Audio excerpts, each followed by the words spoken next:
Price lord. Jesus இன் ministry சார்பாகவும் வாழ்த்து வரவேற்கிறேன். இயேசுவின் 44 மணங்கால் ஜெபத்தில் இன்றைக்கு 32வது நாள். இந்த நாளில் தேவன் உங்களோட பேசுகிறதான வார்த்தை மீகா 2:13. தடைகளை நீக்கி போடுகிறவர் அவர்களுக்கு முன்பாக நடந்து போகிறார். அவர்கள் தடைகளை நீக்கி வாசலால் உட்பிரவேசித்து கடந்து போவார்கள். அவர்கள் ராஜா அவர்களுக்கு முன்பாக போவார். கர்த்தர் அவர்கள் முன்னணியில் நடந்து போவார்கள். ஆமென். பிரியமான தேவஜனமே, அவர்களுடைய தடைகளை நீக்கி என்று சொல்லி தேவன் சொல்லியிருக்கிறார். ஆகவே இன்றைக்கு உங்களுடைய கர்ப்பத்தின் கனியை கர்த்தர் இன்றைக்கு இருக்கிற எல்லா தடைகள், எல்லா பிசிஓடி ப்ராப்ளம்ஸ், எல்லா விதமான மலட்டு தன்மைகள் எல்லாவற்றையும் கர்த்தர் இன்றைக்கு உடைக்கிறார். ஆமென். சந்தோஷமா இருங்க. இது வரைக்கும் மலடின்னு சொல்லி உங்களை எவ்வளோ காயப்படுத்திருப்பாங்க. இன்றைக்கு ஆண்டவர் உங்களுடைய செபத்தை கேட்டு கர்த்தர் இன்றைக்கு உங்களை திறந்த வாசலுக்குள்ள கர்த்தர் கொண்டு போகிறார். பரலோக திரவியத்தினால் உங்களுக்கு கர்ப்பத்தை நிறைத்து புத்திர சுவிகாரத்தின் ஆவியை கர்த்தர் உங்களுக்கு கொடுத்து புத்திர பாக்கியத்தை கர்த்தர் உங்களுக்கு கொடுக்கிறார். ஆமென். நீங்க அப்பாவோட பிள்ளை. இன்றைக்கு உங்க ஜெபம் கேட்கப்பட்டது. உங்க கலசம் நிறைஞ்சதுனால உங்க ஜெபம் இன்றைக்கு கேட்கப்பட்டது. ஆமென். விசுவாசத்தோடு அதை பெற்றுக்கொள்ளுங்க. இயேசுவின் நாமத்தினால உங்களுக்கு கர்ப்பம் திறக்கப்பட்டது. ஆசீர்வதிக்கப்பட்ட கர்ப்பத்தை பெற்றுக்கொண்டதுனால ஆண்டவருக்கு நன்றி செலுத்துங்க. உங்களுடைய ஃபினான்சியல் ஸ்டேட்டஸ் ரொம்ப க்ரோ ஆகாம இருக்கா, பிளாக்கா இருக்கா? இன்றைக்கு கர்த்தர் உங்களுடைய ஃபினான்சியல் ஸ்டேட்டஸை பிரேக் த்ரூ பண்ணுவாரு. இன்னைக்கு ஆண்டவர் உங்களுடைய எல்லா பொருளாதார முடக்கத்தையும் பெருக்கமாய் மாற்றுவார். ஆமென். நெருக்கத்தில் இந்த என்னை கர்த்தர் விசாலத்திலே வைத்தார்னு சொன்ன வார்த்தையின்படி இன்றைக்கு நீங்க அந்த வாக்குத்தத்தத்தை நீங்க சுதந்திரிக்க போறீங்க. ஏன்னா அவரோட பாதம் உங்களுக்கு முன்பாக கடந்து போகுது. பாருங்க, உங்களுடைய தடைகளை எல்லாவற்றையும் தேவன் உடைக்க போகிறார். ஆமென்.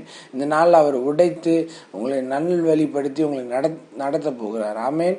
உங்களுடைய தடைகளை அவர் ஆல்ரெடி உடைச்சிட்டாரு. ஆமென் சொல்லி விசுவாசிங்க. உங்களுடைய கணவன் மனைவி இடையூறு செய்கிற நபர்களை கர்த்தர் இன்றைக்கு அப்புறப்படுத்தி போடுவார். கணவன் மனைவிக்கு விரோதமாக எழும்பி இருக்கிற எல்லா நபர்களையும் கர்த்தர் இன்றைக்கு தள்ளிவிட்டு வேலி அடைப்பார். ஆமென்.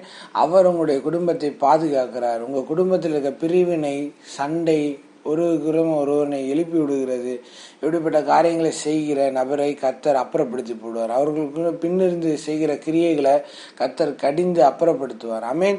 இந்த நாளில் கர்த்தர் உங்களுடைய ஊழிய காரியங்கள்ல உங்களுக்கு ஃபினான்சியல் ஸ்டேட்டஸ் பிளாக் ஆயிடுச்சா, உங்க ஊழியம் தடைப்பட்டு நிற்குதா, கவலைப்படாதீங்க. இன்றைக்கு உங்களுடைய ஊழியத்தை கர்த்தர் எடுத்து கட்டுவார். ஆமென்.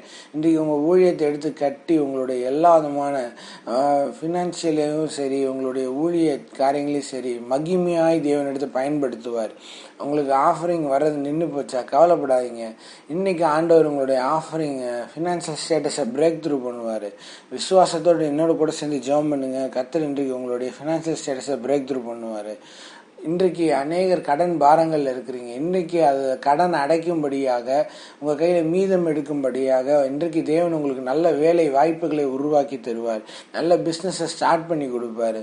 நல்ல ஒரு பொருளாதார சூழ்நிலையை கர்த்தர் ஏற்படுத்தி கொடுப்பார். தைரியமாக போங்க. கர்த்தருடைய பாதம் உங்களுக்கு முன்பாக கடந்து போகுது.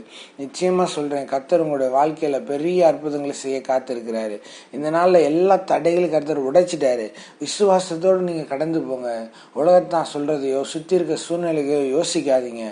ஆண்டவர் உங்களுடைய தடைகளை உடைத்து போட்டாருன்னு சொல்லி உங்களுடைய ஆண்டவர் உங்களுக்கு எதெல்லாம் உணர்த்துறாரோ அந்த காரியங்கள்லாம் உங்களுக்கு தடையா இருக்குன்னு சொன்னா அந்த காரியங்கள்லாம் விட்டு கொடுத்துருங்க. அதாவது ரோமர் 1:29-31 வரைக்கும் வாசிச்சு பார்த்தீங்கன்னா அதில் இருக்க ஏதாவது ஒரு காரியங்கள் உங்களுக்குள்ள இருந்தா இந்த காலை வேளையில் ஆவியானவர்கிட்ட ஒப்பு கொடுங்க. ஆவியானவர் நிச்சயமா உங்களை அதிலிருந்து வெளியே கொண்டு வந்து உங்களுடைய தடைகளுக்குள்ள பிரவேசிக்காதபடி பாலும் தேனும் ஒரு நலம் விசாலமான தேசத்துக்குள்ள உங்களை பிரவேசிக்க செய்வார். ஆமென். ஜெபிப்போம்மா. அன்பின் பரலோக தகப்பனே, இந்த நல்ல வேலை நன்றி செலுத்துகிறோம்ப்பா. ஆண்டவரே, தடைகளை நீக்கி போடுகிறோம், முன்பா கடந்து போகிறதுக்காக நன்றி செலுத்துகிறோம்.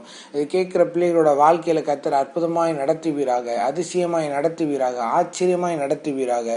அநேக கடன் பாரங்கள்லையும் ஆண்டவரே குடிவீரின் ஆவிகள்லையும் மாட்டிக்கிட்டு இருக்கிற எல்லா தடைகளையும் கர்த்தர் இன்றைக்கு உடைப்பீராக. எல்லா அசுத்தாவின் கிரியைகளிலிருந்து அவர்களை வெளியேறி கொண்டு வர முடியாது நான் செபிக்கிறேன். ஆண்டவரே, இன்றைக்கு எல்லா தடைகளை விடுதற்காண்டி ஸ்தோத்திரம். ஆண்டவரே, இந்த நாளில் அற்புதம் அற்புதங்களையும் அதிசயங்களையும் கர்த்தர் செய்ய போறீங்க ஆண்டவரே. ஏசப்பா, ஆல்ரெடி உங்களுக்கு செய்த அற்புதங்களுக்கு ரிசீவ் பண்ணும்படியாக விசுவாசமான ஊற்றுவர்களிலிருந்து புறப்படத்தக்கதாய் தேவ ஆவியானவர் இடைப்படும்படியாக நான் செபிக்கிறேன்ப்பா. ஆண்டவரே, இந்த நாளில் விசுவாசத்தை பெற்றுக்கொள்ளும்படியாக ஆண்டவரே அவர்களுக்கு விசுவாசத்தின் ஆவியை ஊற்றும்படியாக செபிக்கிறோம். ஆண்டவரே, பரிசுத்த ஆவியானவர் உதவி செய்யுங்க, அவங்களுக்குள்ள விசுவாசத்தை பெருக பண்ணுங்க. இந்த நாள் தடைகளை நீக்கி இவர்கள் நல்வழிப்படுத்த கர்த்தர் கிருபை செய்வீராக. ஆண்டவரே, உங்களுடைய ஃபினான்சியலில் ஒரு பிரேக் உண்டாகாண்டி ஸ்தோத்திரம். இயேசுவின் நாமத்தில் தடைகளை நீக்கிப்பட்டதுக்காண்டி ஸ்தோத்திரம். கர்ப்பத்தை ஆசீர்வதித்ததுக்காண்டி ஸ்தோத்திரம். ஊழியத்தை ஆசீர்வதித்ததுக்காண்டி ஸ்தோத்திரம். ஆண்டவரே, அவங்களுடைய பொருளாதார தேவைகளை கர்த்தர் சந்தித்ததுக்காண்டி ஸ்தோத்திரம். கடன் என்னும் பாரத்திலிருந்து வெளியே வரும்படியாக, குடும்ப பிரச்சனையிலிருந்து வெளியே வரும்படியாக தேவன் இந்த நாளில் தடைகளை உடைத்துப்பட்டதுக்காண்டி ஸ்தோத்திரம். ஆண்டவரே, எல்லாவற்றையும் ஸ்தோத்திரத்தோட ஆண்டவரை பெற்றுக்கொள்ளத்தக்க தேவன் கிருபை செய்வீராக. ஜனங்களுக்கு நீர் செய்த நன்மைகளுக்காக நன்றி செலுத்துகிறோம்ப்பா. இயேசுவின் நாமத்தில் நல்ல பிதாவே, ஆமேன்.